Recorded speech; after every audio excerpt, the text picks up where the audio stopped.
Hello दोस्तों, आप लोगों ने मेरे वर्ल्ड्स रियल हॉरर के पीछे के एपिसोड में द कॉन्जूरिंग मूवी की सच्ची घटना को सुना, जिसमें मैंने आपको पेरोन फैमिली के साथ हुई घटनाओं को सुनाया कि कैसे बसीवा कैरलिन को टॉर्चर करती है और उसे अपने काबू में कर लेती है, और कैसे एड और लॉरेन के एक छोटे से प्रयोग ने उस घर को और भी ज़्यादा खतरनाक बना दिया। आज की कहानी द कॉन्जरिंग मूवी के आए हुए अगले पार्ट द कॉन्जरिंग 2 की है। आप लोगों में से बहुत से लोगों ने द कॉन्जरिंग 2 मूवी को अवश्य देखा होगा, लेकिन क्या आप जानते हैं कि ये फिल्म भी दुनिया में हुए एक प्रसिद्ध भूतिया घटने पर आधारित है। जी हाँ, ये कहानी एक परिवार के साथ हुई भूतिया घटनाओं की है। इस कहानी की शुरुआत होती है सन 1977 से। हॉक्सन परिवार नॉर्थ लंदन के इनफील्ड शहर में रहने के लिए आया। पेगी हॉक्सन की 2 बेटियां और 2 बेटे थे। बेटियों का नाम था जैनेट और मार्गरेट तथा बेटों का नाम था जॉनी और बिली। जैनेट की उम्र 11 साल और मार्गरेट की उम्र 12 साल थी। वहीं जॉनी और बिली 10 और 7 साल के थे।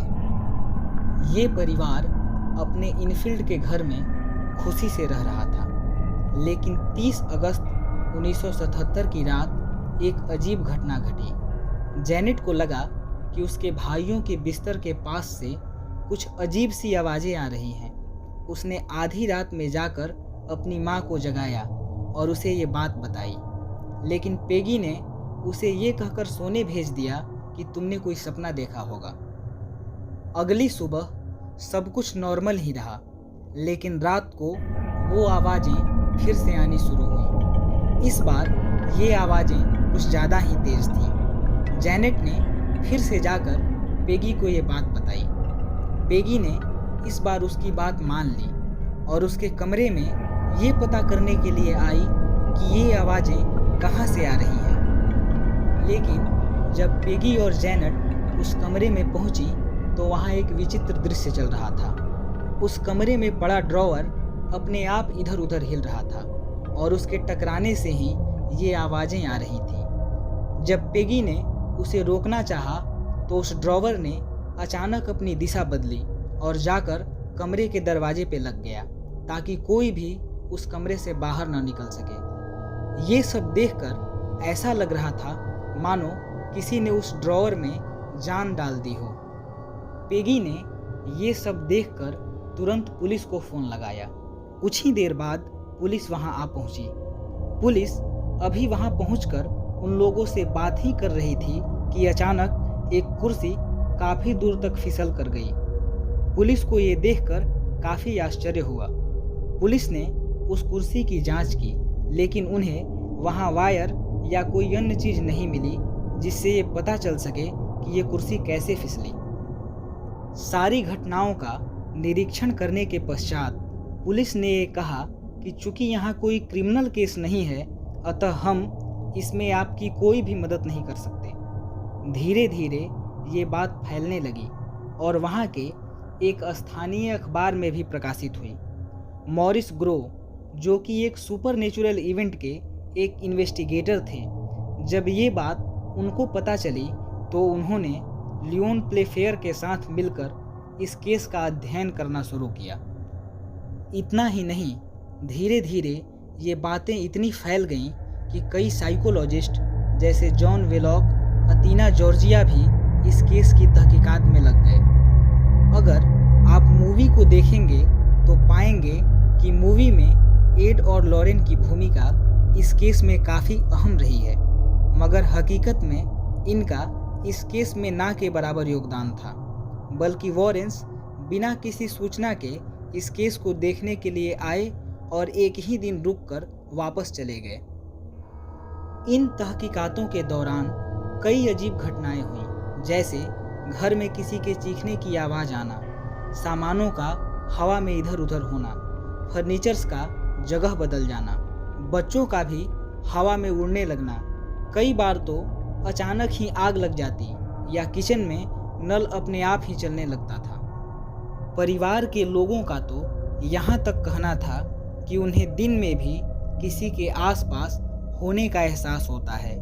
एक बार तो इस घर के पड़ोसियों ने भी उन आवाज़ों को सुना और जब उन्होंने उन आवाज़ों का पीछा किया तो पाया कि ये आवाज़ें इसी घर के एक दीवार से आ रही थीं। ऐसा देखकर वो लोग भी काफ़ी डर गए।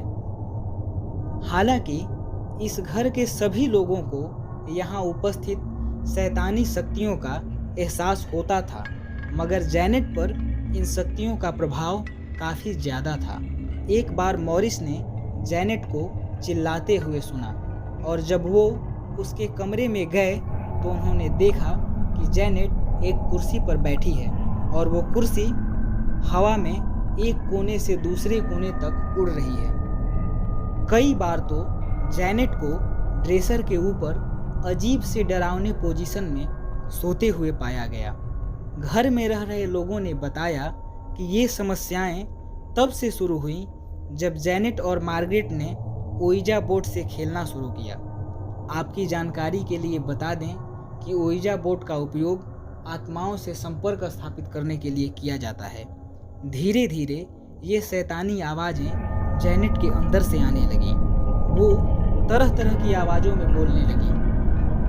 धीरे धीरे हुए अध्ययन से ये पता चला कि ये आवाज़ें बिल विकिंस की हैं, जो बहुत पहले इस घर में रहता था। जैनेट पर हुए रिसर्च के वीडियोज़ और फोटोज़ आज भी गूगल और यूट्यूब पर मौजूद हैं। अगर आप चाहें तो उन्हें भी सर्च करके देख सकते हैं। अगर आप इंटरव्यू के वीडियोज़ को देखेंगे तो पाएंगे कि जैनेट अजीब सी आवाज़ों में बात कर रही है। कई लोगों ने ये आरोप लगाया कि ऐसा तो कई आर्टिस्ट भी करते हैं, मगर इस केस को अध्ययन करने वाले मॉरिस ने बताया कि ऐसी आवाज़ों को घंटों तक निकालना नामुमकिन है, क्योंकि इससे उस इंसान के वोकल कॉर्ड हमेशा के लिए डैमेज हो जाएंगे। मगर जैनेट इन आवाज़ों में 4-4 घंटों तक बात कर लेती थी। जब उससे पूछा जाता तो वो कहती कि ये आवाज़ें उसके गर्दन के पिछले हिस्से से आती हैं। ये सब हो जाने के बाद इस घर में एक प्रीस्ट को बुलाया गया और उसके आने से इन घटनाओं में काफ़ी कमी आ गई। बीबीसी ने इन घटनाओं पे एक डॉक्यूमेंट्री बनाई जिसे लोग द इनफील्ड पोल्ट्रीजिस्ट के नाम से जानते हैं, और प्लेफेयर ने इन घटनाओं पे एक किताब लिखी जो दिस हाउस इज हॉन्टेड नाम से प्रकाशित हुई। सन 2016 में द कॉन्जरिंग 2 मूवी बनी जिसे जेम्स वॉन ने डायरेक्ट किया था। अगर आपको ये कहानी अच्छी लगी तो वीडियो को लाइक करें और शेयर करें, और इसी तरह की कहानियों को सुनने के लिए हमारे चैनल को सब्सक्राइब करें। धन्यवाद।